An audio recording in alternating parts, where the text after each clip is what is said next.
Les troubles psychiques sont souvent réduits à des diagnostics qui, s'ils sont essentiels pour comprendre et soigner, ne racontent pas tout. Derrière chaque trouble, il y a un parcours, des tempêtes et des naufrages, et aussi des victoires et des espoirs. Chaque histoire est unique, mais certaines résonnent étrangement entre elles, au-delà des étiquettes médicales. C'est le cas de Fabrice Solière, que j'ai le plaisir de recevoir aujourd'hui, dont le parcours fait étrangement écho sur de multiples points à celui de mon mari. Fabrice vit avec un trouble bipolaire diagnostiqué à l'âge de 40 ans, un âge bien plus tardif que la plupart des cas recensés. Un parcours atypique, marqué par la construction d'une vie professionnelle et familiale avant que la maladie ne vienne tout bousculer. Fabrice a connu le burn-out, l'hospitalisation sous contrainte, la crise psychotique, la peur d'abîmer ses enfants, la perte de son logement, autant d'épreuves qui font douloureusement écho à ce que ma propre famille traverse actuellement.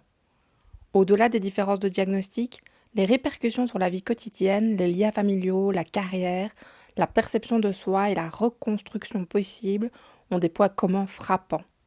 Refus du soin, passage du déni à l'acceptation, importance du sport dans le rétablissement, précarité et exclusion sociale, crainte de l'internement et de la contention.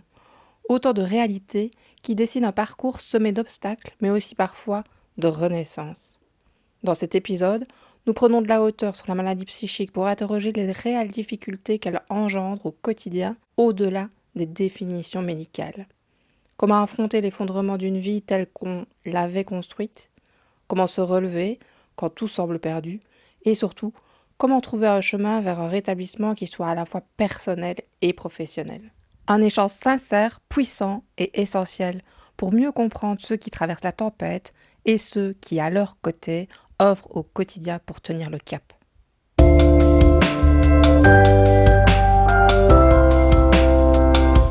Bonjour Fabrice, je suis absolument ravie que tu aies accepté mon invitation. C'était important pour moi parce que tu fais partie des premières personnes avec qui j'ai pu échanger vraiment sur la maladie et tu as une histoire qui se rapproche quand même sur certains aspects à la mienne. C'était important pour moi qu'on puisse échanger et voilà, merci beaucoup d'avoir accepté. Eh bien de rien. Alors, aujourd'hui, je voudrais qu'on parle au-delà du diagnostic. Je voudrais qu'on parle des défis que soulève la maladie, mais n'importe quel type de maladie psychique. Donc, au-delà de tous les diagnostics, qu'est-ce qu'elles impliquent dans la vie d'une personne? On dit que 75% des troubles psychiques se développent avant 25 ans. Alors, c'est pas tout à fait exact. En fait, la médiane est à entre 15 et 25 ans. La médiane, c'est 50% d'une population. Donc, 50% de la population touchée par les troubles psychiques l'est avant 25 ans. Il y a quand même une moitié qui l'est en dehors de ça. Mais globalement, ça reste une maladie qui se déclare chez le sujet jeune.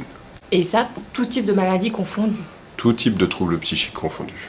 Avec peut-être un petit bémol pour la dépression qui peut peut-être toucher un petit peu plus largement. Mais globalement, c'est vraiment les troubles psychiques touchent les gens de manière jeune. Dans ton livre, tu as écrit que tu es rentré dans l'univers des fous, entre guillemets. Oui, moi j'ai le droit. Ouais, voilà.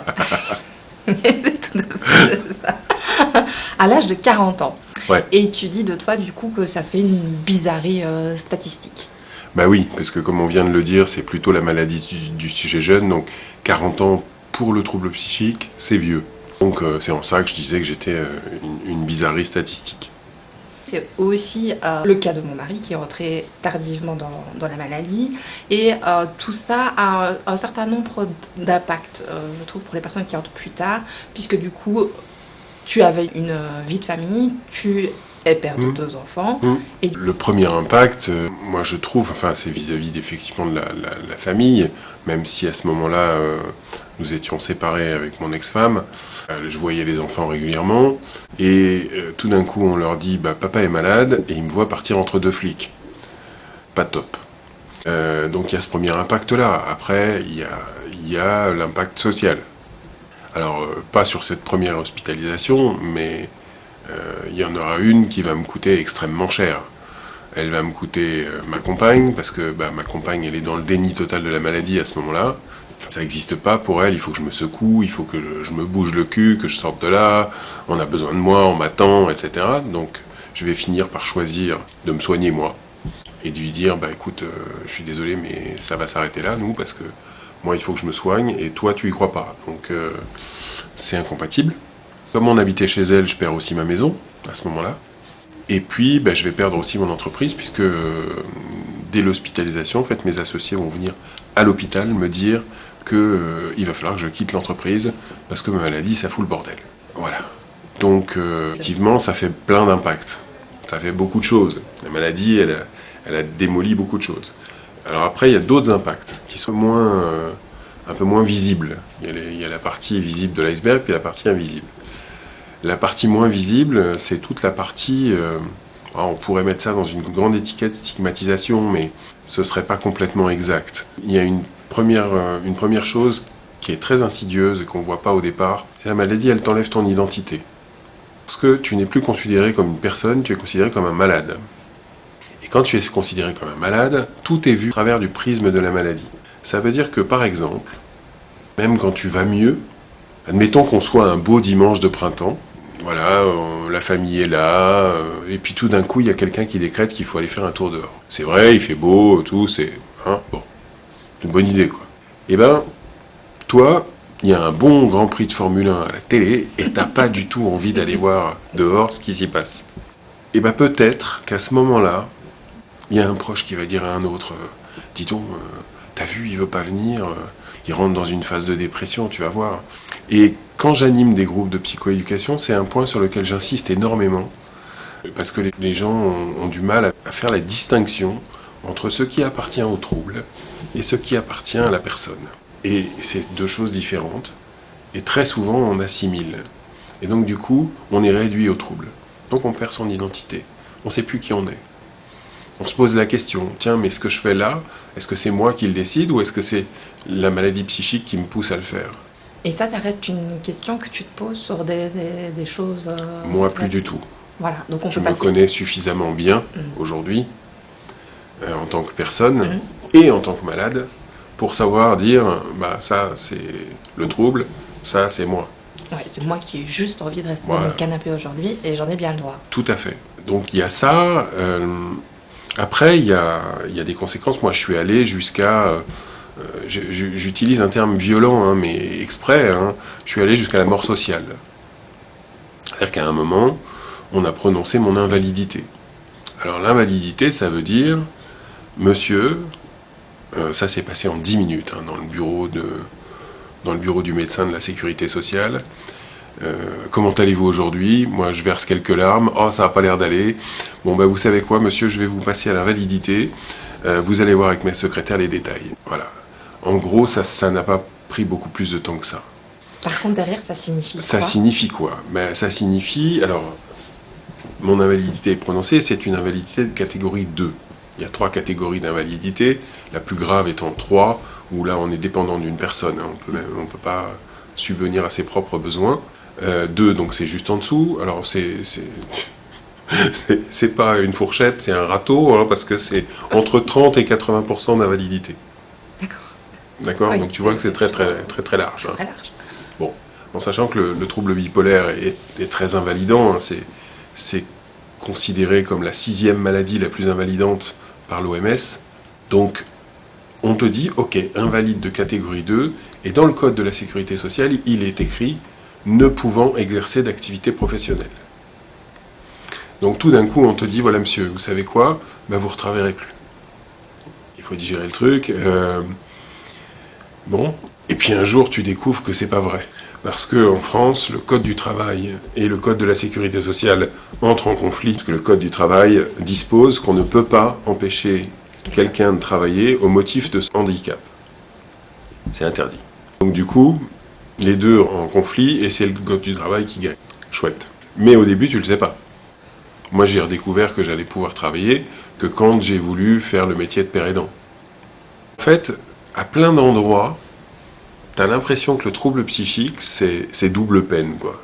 C'est-à-dire, non content d'avoir un trouble psychique, en plus, on t'en remet une couche.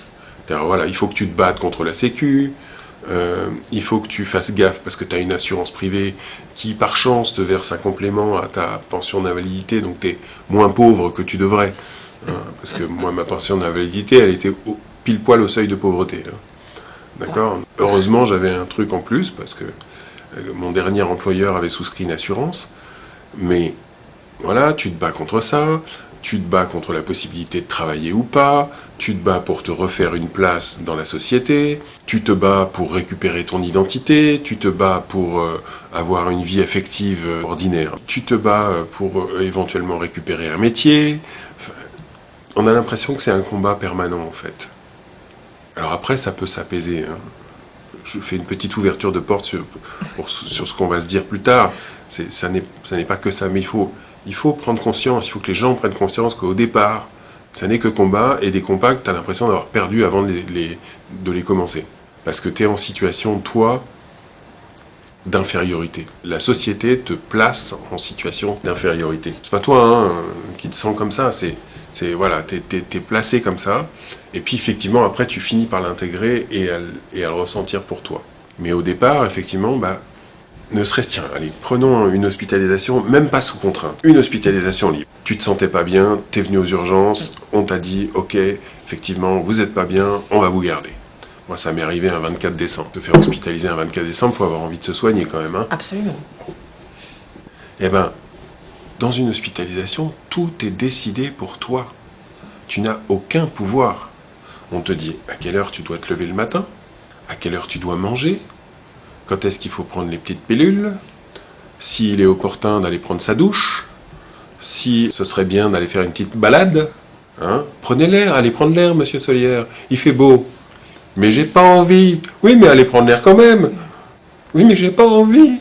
Tu vois, tout est décidé pour toi, alors que c'est même pas une hospitalisation sous contrainte. Après, on dit aux gens qui ont fréquenté l'hôpital depuis 10 ans, vous savez quoi? Dans la culture du rétablissement, on va vous rendre le pouvoir. Ah mais non, je veux pas, moi. Non, mais je veux dire, je suis plus habitué à décider, moi. J'étais tellement infantilisé que tout d'un coup, quand on me redonne le pouvoir, au début, hein, je dis bien au début, quand on rend le pouvoir aux gens, y a des gens, ils ont du mal à le prendre.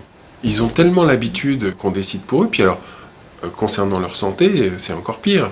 Parce que auparavant, on était quand même dans une relation très, très verticale. Hein. Le médecin sait, donc le médecin décide. Voilà. Et on n'a qu'à dire Amen. Oui, oui, monsieur le Dieu médecin. Oui, je vais faire qu'est-ce que vous me dites. Oui, oui, oui. Et ça va marcher, d'accord, très bien. Ok. J'ai pas le droit à la discussion, j'ai pas voix au chapitre, je peux pas dire ce que je ressens, alors que la maladie, c'est moi qui la vis au quotidien, et les traitements, c'est moi qui les prends. Donc les effets qu'ils ont sur moi, c'est moi qui les connais, pas le médecin. Le médecin, il a une connaissance théorique, heureusement. Très bien. On lui fait quand même de la pharmacologie, tant mieux, qu'il sache quand même à quoi servent les molécules. Hein. Mais celui qui sait vraiment ce que ça me fait, c'est moi. Et dans le livre, effectivement, que tu as lu, je dis à un moment, ça doit être une danse. C'est vraiment un truc qui se fait à deux. Et je dois pouvoir dire à mon médecin, là, ça coince, ça va pas. Si j'avais pu faire ça dès le départ, les neuroleptiques que je prends seraient peut-être pas les mêmes aujourd'hui, et je ferais peut-être pas 25 kilos de trop. Parce que c'est ce que tu dis aussi dans ton livre, c'est que cette danse, elle doit commencer tout au départ, même quand le diagnostic n'est pas posé, oui. qu'ils ne savent pas. Oui. Échanger sur leurs hypothèses. Tout à fait. Pour les faire grandir. De toute façon, si on te donne un traitement, c'est qu'on a fait une hypothèse. Même la première fois où on s'est trompé de traitement me concernant, mais on ne peut pas leur en vouloir. On m'a traité pour une dépression réactionnelle, donc on m'a donné des antidépresseurs. Bon, ça m'a fait faire un virage maniaque. Un peu normal, hein, les antidépresseurs, c'est pas bon pour les gens qui sont atteints d'un trouble bipolaire. Même la première fois, ils ont fait l'hypothèse que je faisais une dépression dite réactionnelle, puisque c'était au moment de la séparation de mon ex-femme. Donc à ce moment-là, il y a une hypothèse qui est faite. Et il y a un traitement qui est donné en fonction de l'hypothèse. Donc pourquoi pas partager cette hypothèse-là? C'est un dialogue qui s'instaure à ce moment-là. Et puis une réaction du coup à ces médicaments-là qui ouvre à une nouvelle hypothèse et à une autre prescription. Tout à fait. La deuxième fois, effectivement, quand je suis arrivé complètement maniaque à l'hosto, ils se sont bien doutés qu'il y avait quelque chose qui coinçait quelque part, que le traitement n'était pas tout à fait approprié, on va dire. Complètement maniaque, ça signifie quoi? C'est quoi Oula, alors cette fois-là, le plus sympathique que j'ai fait en bien un peu délirant, j'ai arrêté ma voiture au milieu de la rue et j'ai sorti mon triangle pour signaler qu'il y avait un problème. Donc, prudent. Ce qui est quand même assez extraordinaire, c'est que j'ai été prudent. Donc j'ai mis mes feux de détresse, j'ai sorti mon triangle, je suis allé mettre le triangle 50 mètres en avant de la voiture, j'ai mis mon gilet jaune et je me suis allongé en travers de la rue et je réclamais mes enfants parce que j'étais persuadé qu'on voulait me les enlever. Voilà, j'étais un peu dans un délire paranoïaque et j'étais persuadé que mon ex-femme complotait avec un ami pour me soustraire mes enfants. C'était ma crainte, moi, de toute façon, qu'on m'enlève mes enfants. Et autant mon ex-femme m'a dit parfois j'ai pas été super clean vis-à-vis de toi, autant elle a eu une chose dont je la remercierai toujours, c'est que elle n'a à aucun moment cherché à me déchoir de mon autorité parentale. Et elle ne m'a jamais séparé de mes enfants. Et c'est extrêmement important parce que sans mes enfants, je serais plus là. C'est sûr. C'est sûr. Tu vois, mes enfants, c'était mon image de sécurité. Quand je pensais à quelque chose, que j'avais des idées noires, eh ben, mes enfants, je les voyais devant mon cercueil et je me disais, je peux pas leur faire ça. Donc, s'ils n'avaient pas été là, bah, je crois que moi, ça aurait pas tenu, quoi. C'était la séquence émotion. Donc, je remercie leur maman. Je remercie leur maman de ne pas m'avoir séparé de mes enfants. C'est important. Et c'est peut-être le moment de passer un message. S'il y a des familles qui nous écoutent à un moment, je sais que c'est dur. Je sais que c'est super dur. Souvenez-vous juste que le fardeau, c'est pas la personne, c'est le trouble psychique. Et que tout le monde le porte, malheureusement, ce fardeau. En premier, la personne qui est atteinte, mais toute la famille, tous les proches. Par ricochet, il y a plein de gens qui sont touchés. Mais le fardeau, c'est le trouble, c'est pas la personne. Il faut essayer de pas oublier ça. Merci, c'est hyper important ce que tu dis. Je me sens directement concernée, puisque du coup, mon mari souffre d'un trouble psychique. Nous avons 2 enfants. Comme toi, la maladie s'est déclarée alors qu'ils avaient 8 et 12 ans. Donc c'est aussi un petit poids de détail, mais qui fait drôlement écho chez moi. Donc aujourd'hui, ils ont 10 et 15 ans. Mon plus grand souhait, c'est que leur papa puisse les retrouver. Mais on est dans une situation aujourd'hui où aucune communication n'est possible et c'est extrêmement difficile à vivre pour les enfants. Pour lui, je n'en doute pas que ce soit très compliqué, mais je ne sais pas exactement comment il voit les choses. Mais de ce que je connais de lui, ça doit être lui, il est peut-être dans une phase où il s'en rend moins compte.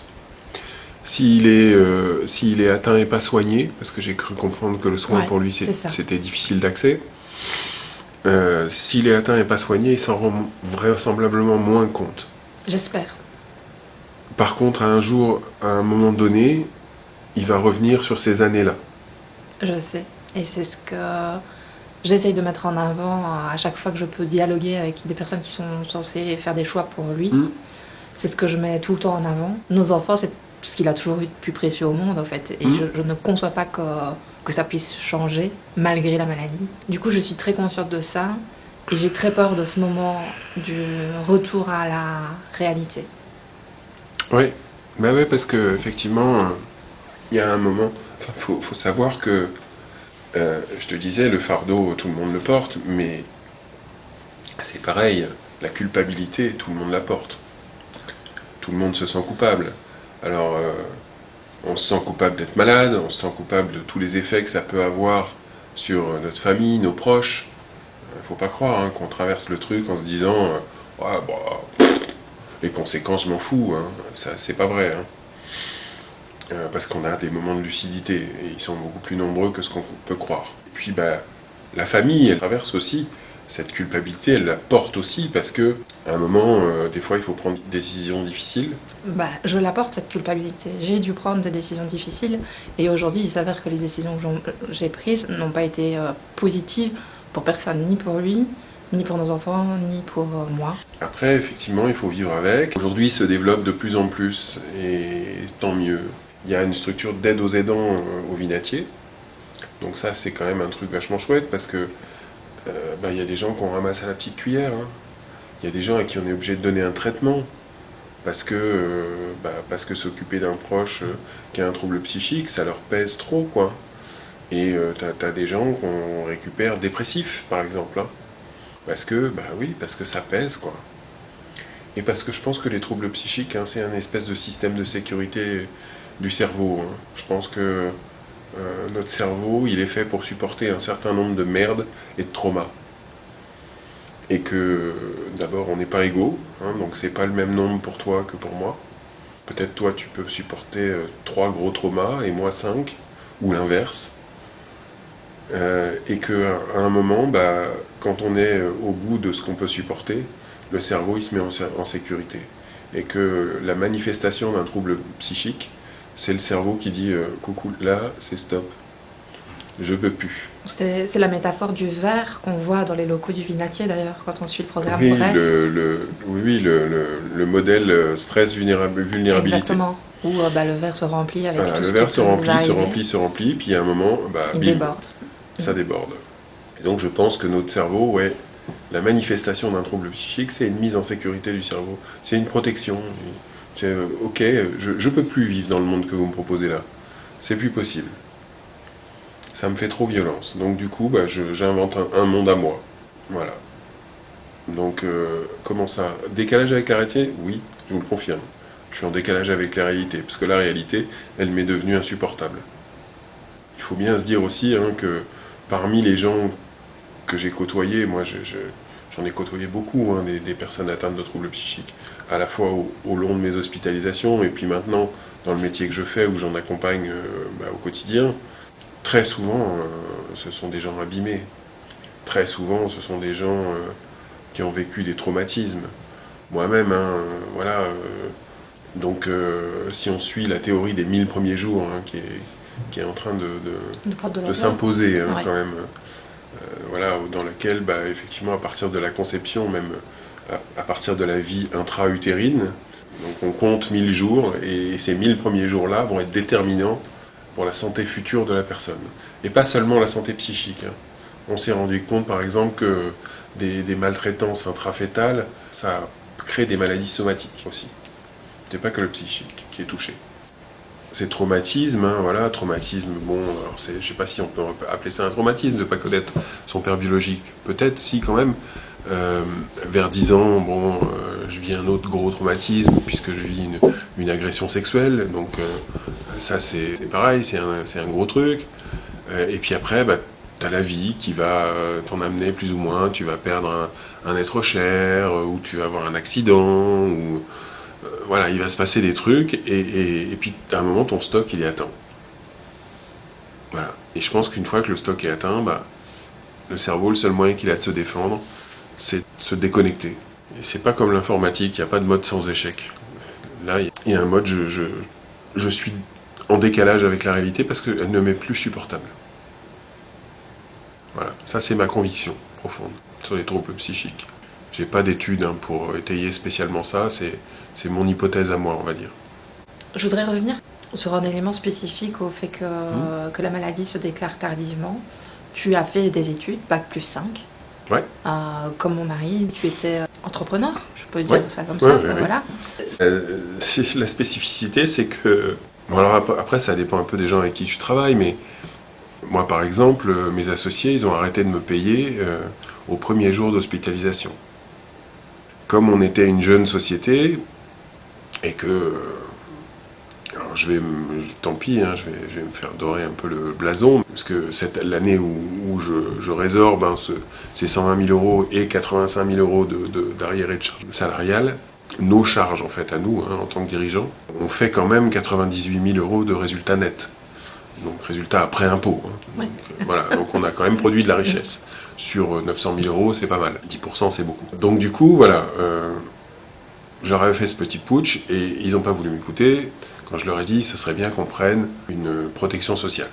Parce que quand tu es travailleur indépendant, ou en tout cas ou gérant de société, à moins d'être dans une forme de société donnée, tu n'es pas salarié. Donc en SARL, tu es travailleur non salarié, TNS. Et TNS, si tu as des enfoirés de associé, parce qu'il n'y a pas d'autre nom, hein, faut appeler les choses par leur nom à un moment, et ben qui arrête de te payer, tu as tes yeux pour pleurer. Et Dieu sait si à ce moment-là je pleurais beaucoup. Donc qu'est-ce que tu fais? Tu penses à te remettre au travail le plus vite possible. Parce que sinon, t'as plus rien pour vivre. Et je rappelle que t'as pas droit au chômage non plus. Ouais, merci. Quand tu te fais virer par tes associés, alors ils te font un chèque pour les parts quand même, ça vaut un peu quelque chose les parts, mais bon, à ce moment-là tu vis sur la bête, donc tu vis sur le chèque qu'on t'a fait. Tu dis mais oui mais moi j'ai plus rien pour vivre, je voudrais racheter une autre société parce que c'est injuste ce qu'ils m'ont fait, donc je vais compenser, je vais le faire moi-même, tout seul, dans mon coin. Bah oui, mais comme t'es pas bien soigné, tu fais n'importe quoi. Et puis tu finis par te planter, et puis par tout perdre à nouveau, puis par trouver au RSA, parce que t'as droit, encore une fois, à rien. Dans la société dans laquelle on vit, travaillant salarié, c'est droit à rien. Si, t'as le droit d'être hospitalisé quand même, ça, la Sécu, t'y as droit, tu la payes en même temps, donc c'est pas plus mal. Mais pas de chômage, oui, tes soins sont pris en charge, mais ton arrêt de travail, jamais de la vie. T'as pas d'indemnité journalière. Ça n'existe pas. Donc, ça te pousse à faire des choix qui sont pas les bons. Parce qu'en l'occurrence, la seule fois où je suis sorti de l'hôpital en étant salarié, donc en 2017, ma dernière hospitalisation, là j'ai pris le temps. Parce que j'étais en arrêt de travail, donc je touchais quelque chose. Donc j'avais de la sécurité matérielle. Et ça fait toute la différence. J'ai pris le temps de me soigner. J'ai pris le temps de la convalescence. Et donc du coup, la conjugaison du fait d'avoir eu accès à un parcours de rétablissement et de pouvoir prendre mon temps en sortant et de me consacrer à une convalescence, ça a sans doute fait là où j'en suis aujourd'hui. Là où j'en suis aujourd'hui, c'est le 2 janvier dernier, j'ai fêté 7 ans sans épisode aigu. Pas d'hospitalisation. Les 10 premières années de la maladie, 6 hospitalisations, dont 2 sous contrainte. Ça change quand même. Le traitement, lui, chimique, il n'a pas changé. Donc ça veut dire qu'à côté du traitement chimique, il s'est passé des trucs. Donc tout ça pour dire qu'effectivement, suivant le statut qu'on a en France, il est bon ou pas de tomber malade. Et ça, c'est valable pas que pour la maladie psychique. Bien sûr, c'est valable pour tout. Du coup, c'est aussi une phase par laquelle on est passé, puisque mon mari est aussi, lui, il était gérant de sa société. Donc pareil, quand il n'était pas en capacité de travailler, c'était rien en face. Et du coup, une sorte de stress qui augmente, puisque en parallèle de ça, les factures, elles ne s'arrêtent pas. Le prêt de la maison, il ne s'arrête pas. Toutes les charges d'une vie, comme n'importe quelle autre famille. Je voudrais rajouter le fait que la sécurité sociale, elle fonctionne bien, oui, mais tant qu'on a les 2 pieds en France, quand la maladie pousse à fuir dans un autre pays, tout ça, ça tombe à l'eau aussi. Moi, j'ai été confrontée à ça. La sécurité sociale m'a dit, il n'est pas là, on ne peut rien pour vous, madame. Donc voilà, il y a des limites de partout, mais est-ce qu'aujourd'hui, il y a des choses qui ont évolué? À ma connaissance, non. Non. La seule façon d'avoir une couverture sociale, c'est d'être salarié de sa société. Donc pour ça, il faut monter par exemple une SAS et pas une SARL. Une SARL, c'est la responsabilité limitée, certes. Ça, c'est sûr, la responsabilité est limitée, mais tout est limité dedans. Tout est limité. Ouais. Et pour mon mari, cette société existe toujours. Et donc, je reçois des courriers pour cette société sans pouvoir rien faire. C'est assez fou. Je voudrais parler du déni. Parce que du coup, c'est quelque chose que tu as vécu. Effectivement, tu sais qu'il y a quelque chose qui ne va pas, mais de là à reconnaître on parle de troubles psychiques.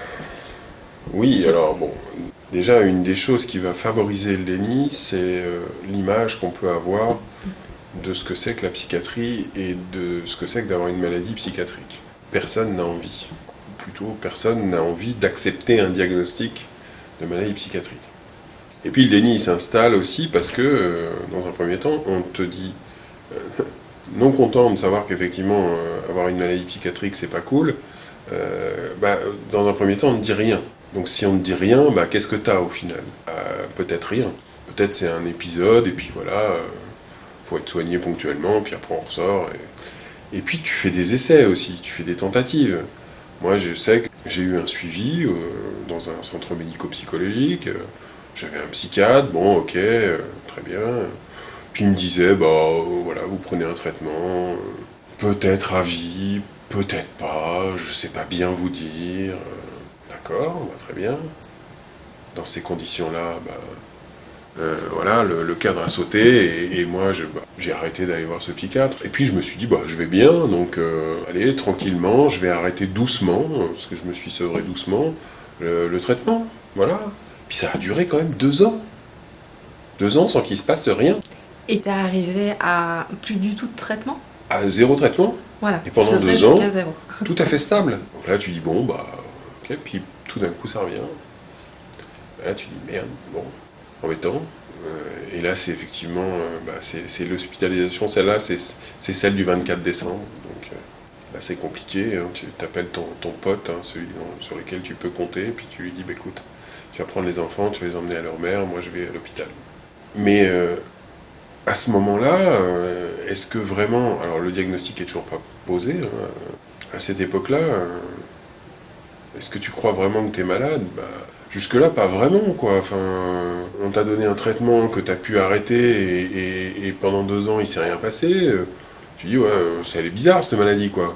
C'est vraiment une maladie, vous êtes sûr? D'autant que cette fois-là, je sais ce qui me conduit à l'hôpital. Je surtravaille, hein, on est dans la boîte, à ce moment-là, elle est en train de se développer à mort. On est en train de faire le chiffre d'affaires x 2,6 par rapport à l'année d'avant. Donc ça pousse très fort, la quantité de travail est importante, mes associés partent en vacances tous en même temps, ils me laissent la boîte à faire tourner tout seul, et là j'en fais trop. Comme j'étais fabriqué comme ça, hein, donc moi je suis ce qu'on appelle un travaillomane, hein, donc j'aime ça, et donc du coup je bosse, et je sais que ça me convient pas bien, hein. J'ai fait un burn-out en 2002, donc je sais ce que c'est que de trop bosser à ce moment-là. Et puis il arrive ce qui doit arriver, quoi. Enfin, ça se passe pas bien du tout. Et je me fais hospitaliser volontairement ce coup-ci. Donc voilà, enfin, là, dans ce que je décris, il y a 0 condition pour accepter la maladie et se dire oui, ok, je suis malade et je vais me soigner. Juste pour recontextualiser, là ça fait déjà combien de temps? Par rapport à la première fois, on est 6 ans plus tard. Voilà, on est 6 ans plus tard, quoi. 7 Donc, ans plus tard. On peut dire c'est temps de... On est 7 ans plus tard. Sans éléments concrets pour que tu sortes Ouais. de ce... Et le burn-out dont je parle, il est de 2002, et je pense que ce burn-out, en fait, c'était la première manifestation de la maladie. Souvent, on te dit, t'as fait un burn-out, et en fait, moi, je pense que c'est ton premier épisode maniaque. Le burn-out fait partie des éléments qui font partie de l'histoire de mon mari aussi. Moi, je pense que ce burn-out, c'est une façon de dire, ok, c'est le généraliste, hein, qui fait le diagnostic à ce moment-là. Je fréquente pas d'hôpital psychiatrique au moment de ce burn-out, mais je pense, moi, que c'est mon premier virage maniaque. Ok. Que plus ça va, plus je travaille, moins je suis fatigué, machin, tout ça, puis il y a un moment où je m'effondre. C'est dans la maladie, dans le trouble bipolaire, c'est souvent comme ça. Hein. T'es en phase up très très très longtemps, jusqu'à ce que tu te mettes à plus dormir, et là tu tiens, moi j'ai tenu 15 jours sans dormir. Et puis le corps après il lâche. Et là quand le corps lâche, tu finis par dire bon peut-être que je fasse quelque chose effectivement. La première hospite, hein, 15 jours sans dormir, ça c'était en 2008, c'était la deuxième. La première c'est pour dépression, la deuxième c'est vraiment pour virage maniaque. Je suis dans un état lamentable, hein. Je fais 77 kilos pour 1m90 à ce moment-là. Hein. Aujourd'hui j'en fais 120. Donc du coup le déni, oui, il est inhérent à plusieurs choses. Il est inhérent au fait que on n'a pas envie, ça c'est sûr. Et puis il est aussi inhérent à cette chose dont on parlait tout à l'heure, c'est qu'à un moment, si je te partage pas d'informations sur ce que tu as, je favorise pas ta connaissance d'abord de la maladie, parce que pour accepter d'avoir quelque chose, il faut connaître déjà. Et puis ça ne favorise pas le rapport de confiance qui doit s'installer entre un soignant et son soigné. Donc du coup, pourquoi j'aurais ce qu'ils sont en train de me dire? Enfin, je veux dire, ça fait des années que je suis soigné, ils me disent rien, puis tout d'un coup, ça y est, ils ont trouvé. C'est un peu facile leur truc là. Puis ils me disent un truc, moi je lis ce que ça implique et j'ai pas du tout envie. Hein. Ça fait pas envie, c'est pas sexy, hein, le trouble bipolaire. Hein. La première fois qu'on lit des infos dessus, pareil, quelqu'un qui on dit, vous avez un trouble de la schizophrénie. Le mec, il lit les caractéristiques de la maladie, il achète pas comme ça. Hein. Il a un petit doute, hein. Il dit la période de rétractation, elle peut pas être un peu plus longue que 14 jours parce que bon, c'est un peu juste. Hein, pour digérer tout ça, oui, effectivement. voilà, donc il y a cette phase de déni. Qu'est-ce qui te permet de sortir de ta phase de déni? Déjà, c'est le fait d'être rentré dans un espèce de processus itératif, la répétition de en moyenne tous les 2 ans je retourne à l'hôpital. Et ça, c'est un peu pénible. Il y a un moment, tu te dis bon, s'il y a moyen de faire autrement, j'aimerais bien. Après, il y a aussi ton entourage qui compte.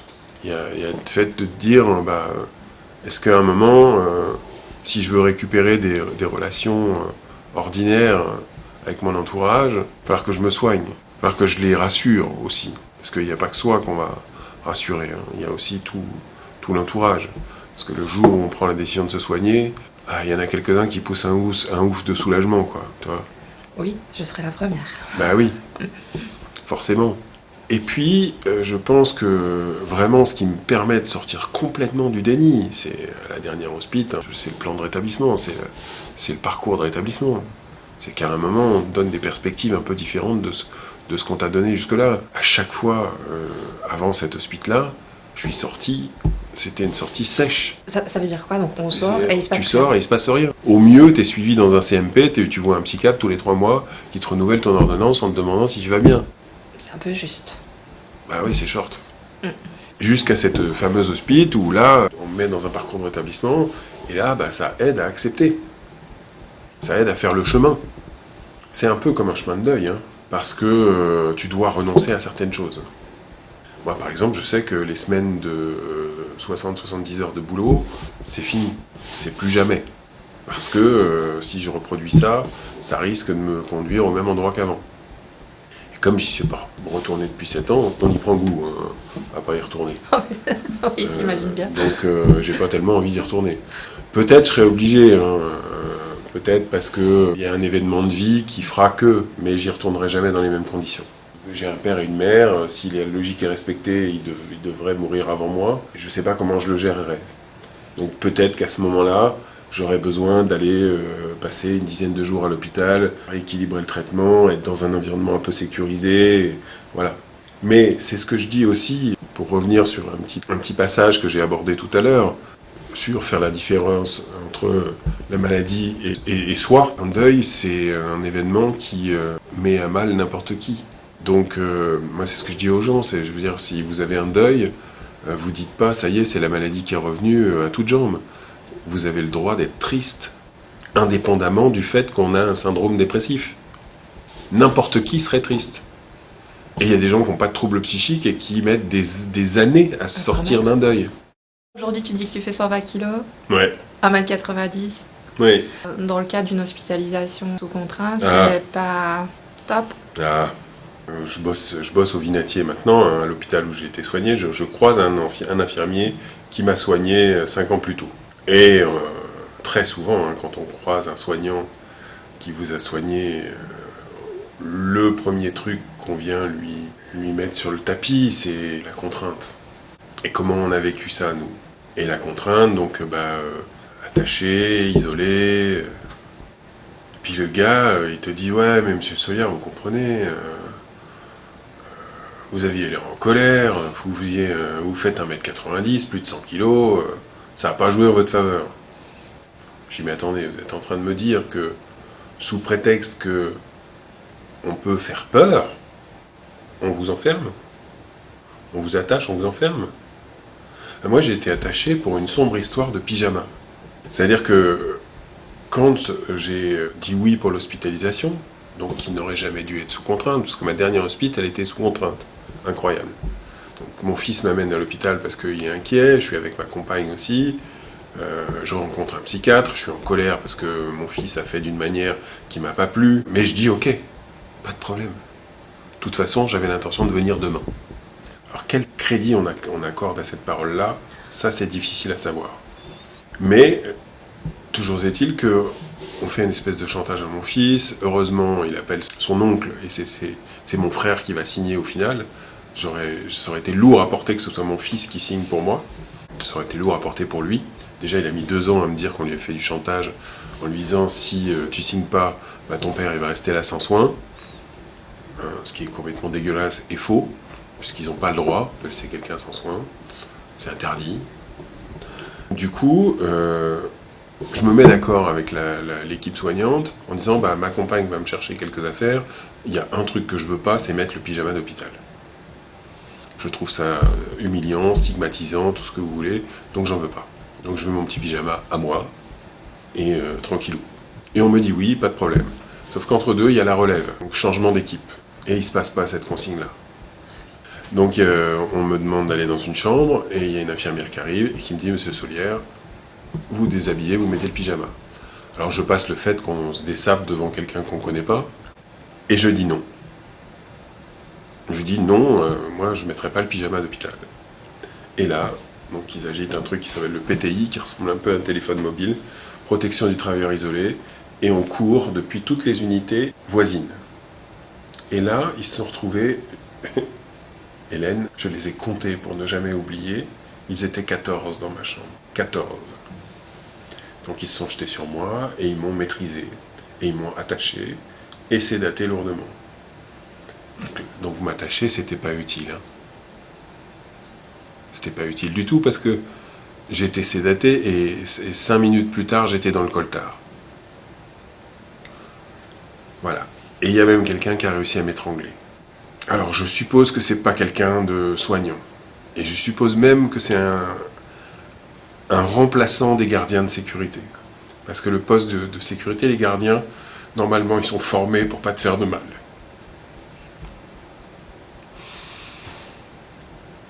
Donc c'est toute la violence à ce moment-là institutionnelle qui se met en place.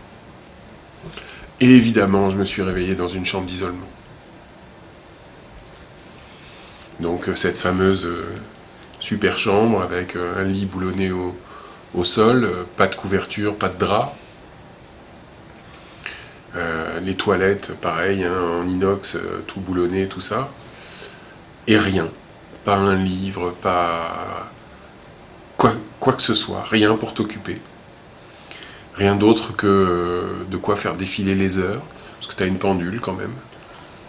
Alors la pendule, ça a été un progrès, parce qu'il y a des gens qui perdaient la notion du temps. Parce qu'on pouvait nous garder longtemps à l'isolement. La première fois que j'ai fait de l'isolement, j'ai fait 1 semaine. Et c'était une punition, parce que je n'étais pas d'accord avec ma psychiatre. Bon, j'étais un petit peu perché, je voulais faire une pétition pour qu'on ait un apéritif sans alcool dans le service. Voilà. Et alors on s'est disputé avec ma psychiatre, elle m'a dit, bah, puisque c'est comme ça, je vous colle à l'isolement 1 semaine. 1 semaine. Alors aujourd'hui, il faut savoir que la loi interdit de faire ça. Il y a une loi qui a été promulguée en 2016 et qui a été révisée à la demande du Conseil constitutionnel en 2022. On n'a absolument plus le droit d'isoler quelqu'un pour 1 semaine. Normalement, la durée d'isolement, c'est 24 heures.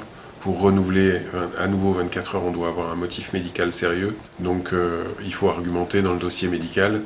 C'est vérifié, éventuellement, ça peut être vérifié par CGLPL, donc le contrôleur général des lieux de privation de liberté. Donc, du coup, les hôpitaux font un petit peu attention maintenant, normalement.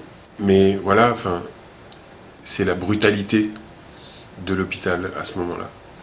Et je pense pas que les gens soient pervers, hein. Mais ce qui est dingue, c'est que, bon, alors là, les récentes années, apparemment, on est en train de revenir à des choses un peu plus raisonnables, mais les 10 dernières années, sur un nombre d'hospitalisations stables, les hospitalisations sans consentement ne faisaient que augmenter. Alors, on peut faire l'hypothèse que le manque de moyens soit une explication, mais c'est aussi un refuge. C'est aussi quelque chose qui permet de ne pas se remettre en cause. Parce qu'en fait, on devrait se mettre soignants, personnes concernées, pères aidants, tout ce que tu veux, tous ensemble, Famille. pour abolir ces pratiques. Absolument. Parce que la contention et l'isolement, ça n'est pas du soin. Ça ne soigne rien, ça fait ce que ça doit faire, c'est-à-dire ça te brise. Ça brise les gens. Au bout d'un moment, tu dis je vais fermer ma gueule parce que je veux sortir. Et ça, j'appelle pas ça être soigné. De la même manière que quand tu es dans un hôpital, tu apprends, moi, ce que j'appelle le métier de patient. Ce que j'appelle le métier de patient, c'est tout ce que tu dois dire pour pouvoir sortir le plus vite possible. Donc à ce moment-là, tu n'es plus dans quel rapport de franchise je peux avoir sur mon état réel, Mais qu'est-ce que je mais dois dire? qu'est-ce que je dois dire pour sortir le plus vite possible de cet endroit. C'est terrible. Voilà, c'est ça que j'appelle le métier de patient. Et quand tu es dans une chambre d'isolement, le métier de patient, je peux te dire, tu réfléchis vite pour savoir ce que c'est. C'est quoi les compétences qu'il faut avoir. C'est qu'est-ce qu'il faut faire pour sortir de là, quoi. Et au début, ça rend dingue.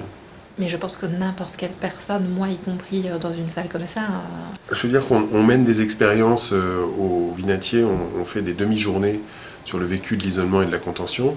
Et on a donc, c'est ouvert à tout le monde, et on a un interne et le directeur de notre hôpital qui ont joué le jeu, qui ont accepté de se faire enfermer 1h30 en pyjama. L'interne, il est ressorti, il était traumatisé. Il a dit, mais c'est pas possible. Le directeur l'a un petit peu mieux vécu, mais globalement, en plus, tous les deux savaient qu'ils allaient ressortir 1h30 plus tard. Toi, quand on te met à l'isolement, tu sais pas. Hein, on te dit pas, on vous met à l'isolement pour 24 heures. Tu sais pas quand ça va se terminer. aujourd'hui, du coup, pour faire le rapprochement avec mon mari, lui, il est en prison. Ah mais c'est Sans terrible, soin. c'est pire. C'est inimaginable.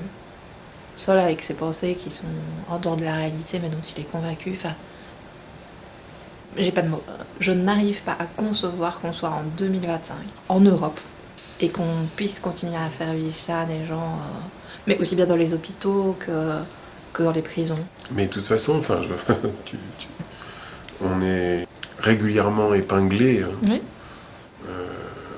par les ONG, et par La Cour Amnesty européenne des droits de International, l'homme. la Cour européenne des droits de l'homme, qui tu veux, sur nos prisons et l'état dans lequel elles sont, et la surpopulation, et tout ce que tu veux. Enfin, alors je sais pas où ils vont trouver le pognon, mais il faudrait qu'ils construisent des prisons s'ils veulent continuer à enfermer les gens comme ça.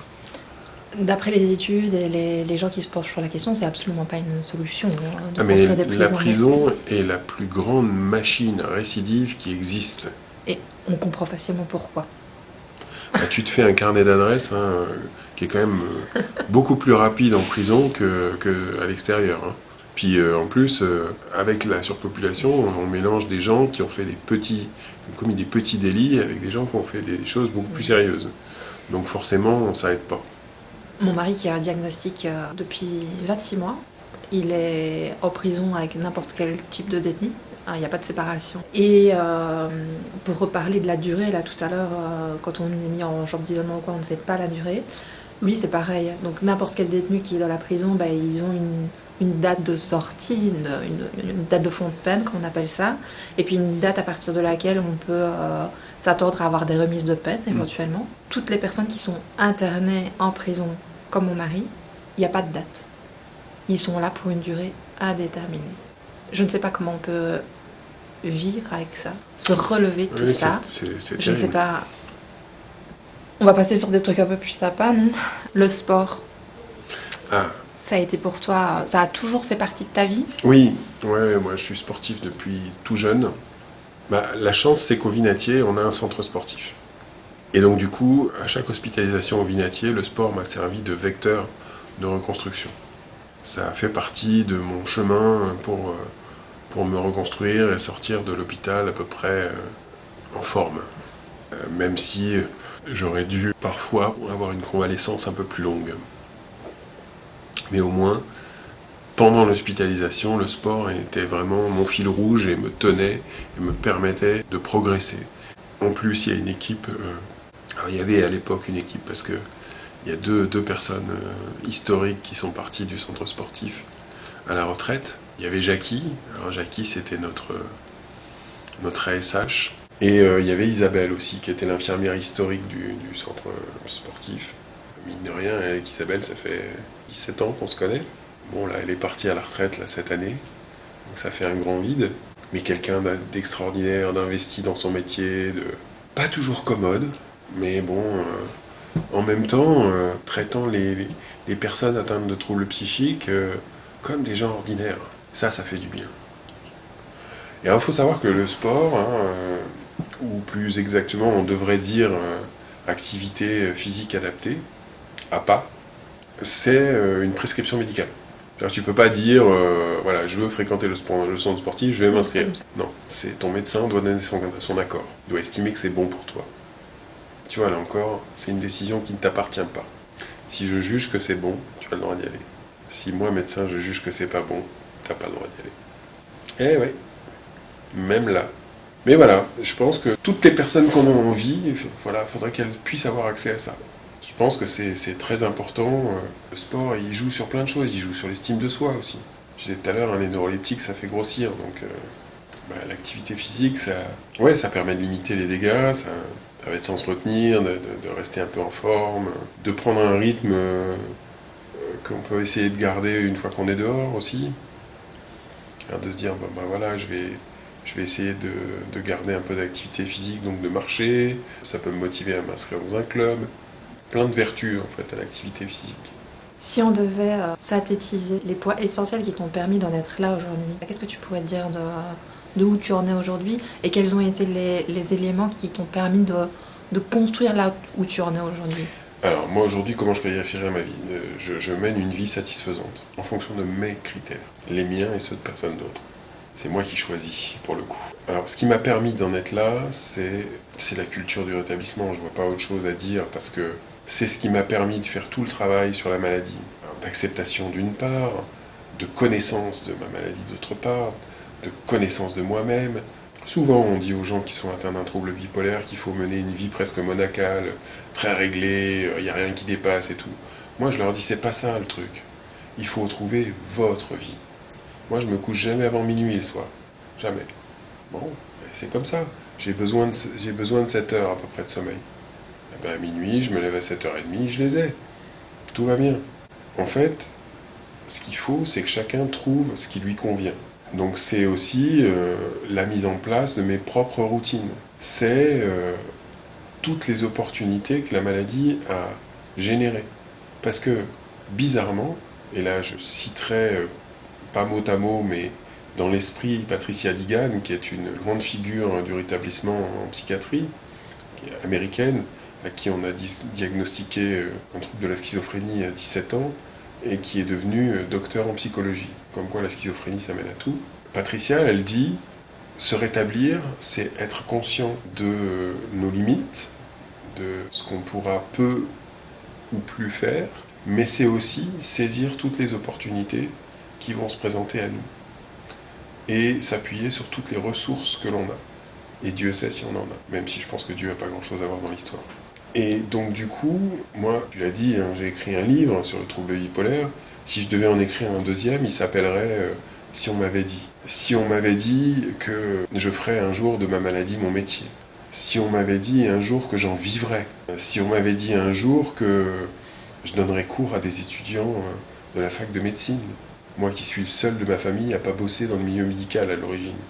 Le seul. Si on m'avait dit que je rencontrerais le ministre de la Santé pour lui parler de directives anticipées et de pérédance et lui réclamer un peu de sous, au passage, il m'a dit oui, on les a pas eus, mais en même temps, on a changé le ministre de la Santé 4 fois en 4 ans, je crois bien, donc un peu compliqué, mais si on m'avait dit que je travaillerais au même endroit où j'étais soigné, si on m'avait dit que j'écrirais un livre, si on m'avait dit que grâce au trouble bipolaire, je ferais 1 200 000 vues sur Facebook et 4 millions sur TikTok, mais jamais j'aurais cru ça.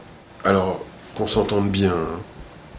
Est-ce que j'aurais signé pour pouvoir faire tout ça un trouble bipolaire? Sans doute pas. Hein. Même je peux dire non. J'aurais pas dit, ok, filez-moi un trouble bipolaire, je vais faire tout ça. C'est non. Mais voilà, ça m'a permis de faire toutes ces choses. Et ce que j'ai envie de dire, parce qu'on doit pas être très loin de la fin, j'ai envie de dire aux personnes qui sont atteintes d'un trouble psychique, croyez en vous. Enfin, votre vie est pas finie, quoi. Elle s'arrête pas au diagnostic. Le diagnostic, ok, c'est un coup de massue qu'on prend sur la tête. Ok, on est dans un état de sidération quand on vous dit que vous avez un trouble psychique. Parce que personne n'a envie d'être fou. Alors évidemment, je dis fou de manière provocante, hein, parce que on est juste différent au fond. On a un fonctionnement différent. Voilà, le message, c'est qu'il y a de l'espoir, c'est qu'on peut mener une vie ordinaire, c'est qu'on peut mener une vie qui nous satisfasse et on peut décider de sa vie. On peut se rendre ce pouvoir-là. Bah tiens, il y a des outils de rétablissement, ça s'appelle Revime, reprendre sa vie en main. C'est un peu ça, hein, c'est un peu ça l'idée, quoi.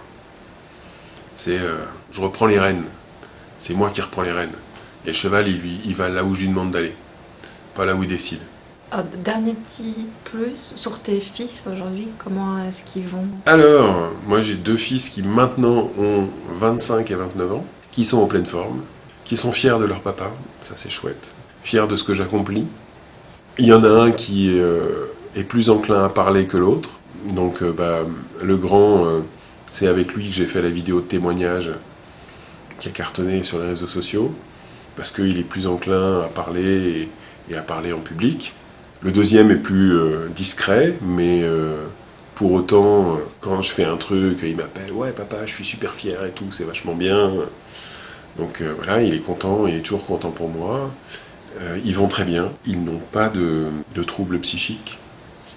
Ils ont passé tous les deux la barre fatidique des 25 ans, donc ils ont déjà passé une grosse période de risque. Ils sont super chouettes, enfin, c'est les plus beaux enfants du monde, c'est les miens. Non, on a une super relation, c'est surtout ça qui est extraordinaire, c'est que au bout du compte, on a réussi à ce que la maladie psychique n'abîme pas durablement notre relation, quoi. Et ça, c'est ça le plus chouette. Merci. Merci à toi de m'avoir donné l'occasion de m'exprimer. Je te propose de répondre aux 6 questions que je pose à chacun de mes invités.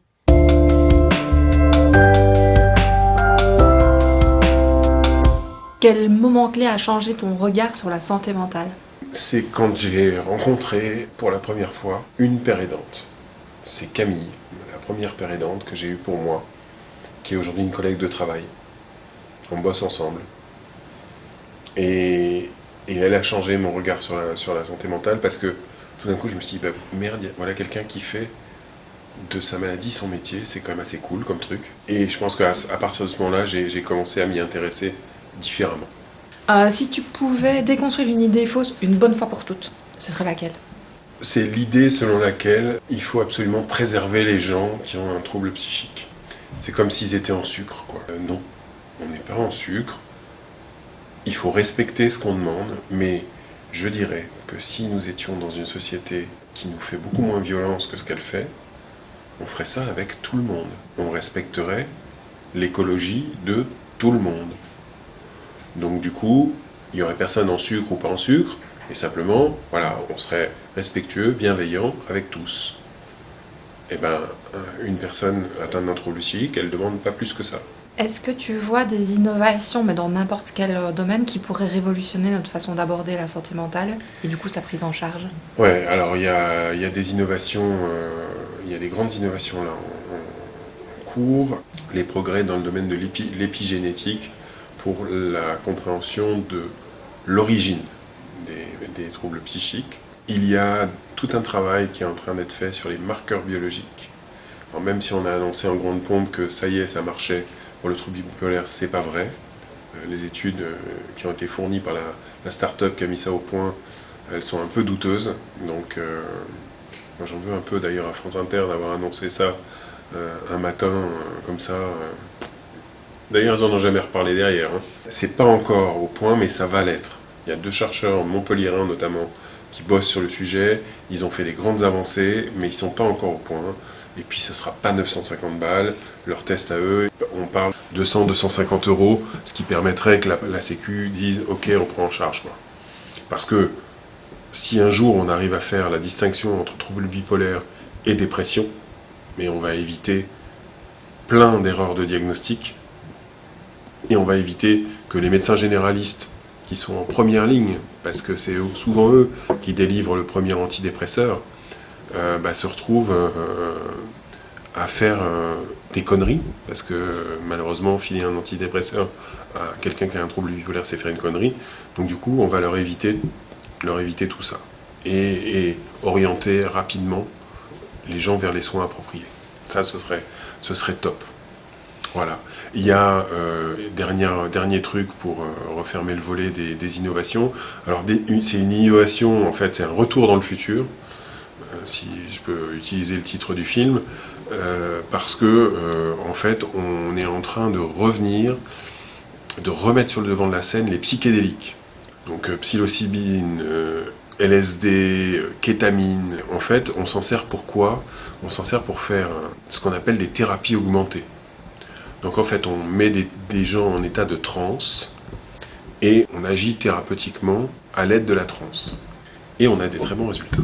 Donc on est en train de se dire, c'est con, on a diabolisé les psychédéliques à une époque, peut-être on n'aurait pas dû. Y a-t-il un livre, un film, une œuvre, une rencontre qui t'a profondément marqué? Il y a un film. Alors je préviens tous les gens qui vont vouloir le regarder, il faut le regarder un jour où vous êtes en forme.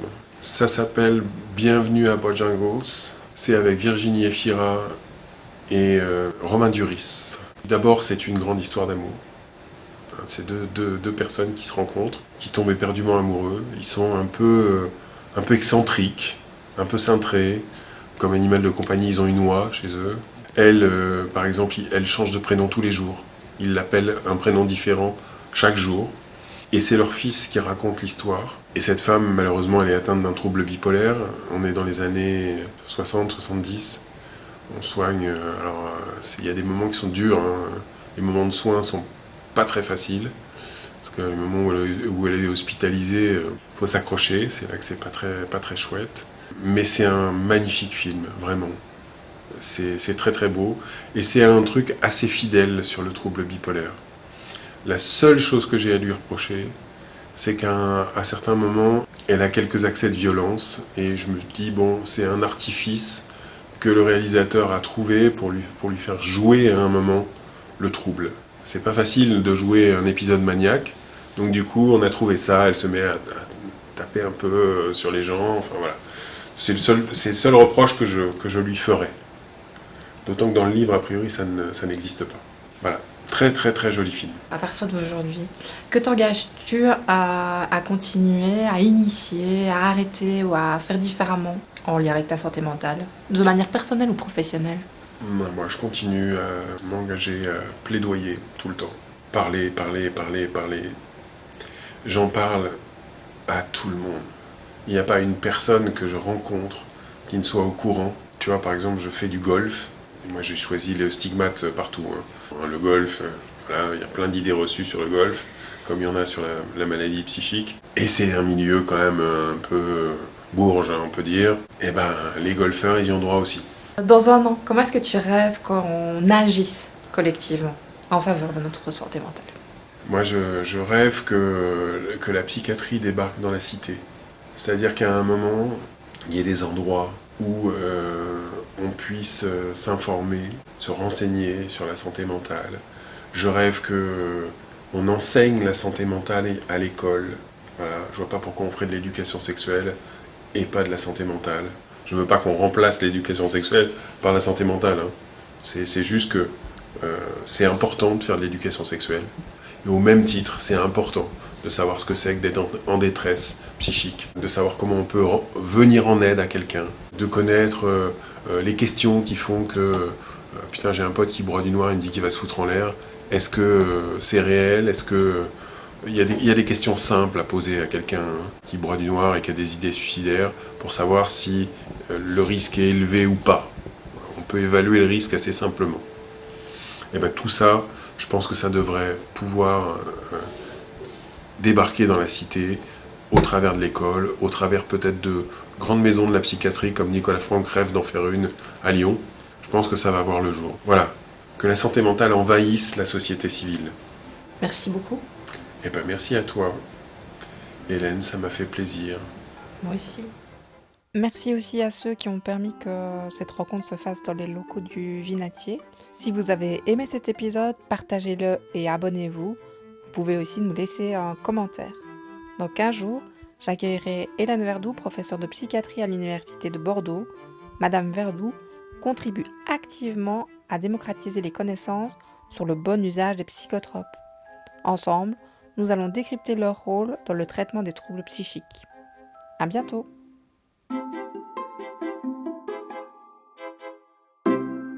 Vous venez d'écouter Éclat d'esprit, le podcast qui met en lumière avec authenticité et ouverture d'esprit les mystères de notre santé mentale.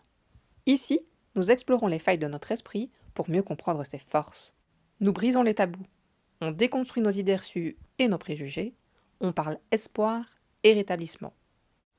Entre éclat de voix et éclat de rire, nous partageons nos expériences. Nous ouvrons un dialogue inédit avec des personnes concernées par un trouble, des experts à la pointe des évolutions actuelles et les acteurs pluridisciplinaires de terrain. Notre objectif ? Faire éclater nos vérités, contribuer à mieux comprendre les réalités complexes des maladies et de leur prise en charge pour ouvrir la voie vers d'autres possibles. En fil rouge, mon parcours personnel face à la maladie de mon mari, qui m'a confirmé que, tout comme les éclats de lumière se révèlent dans l'ombre, les moments les plus sombres de nos vies peuvent aussi faire naître des éclats de vie. De l'éclat d'esprit à l'éclat de génie, il n'y a qu'un pas. Franchissons-le pour construire ensemble un monde où la santé mentale est accessible à tous.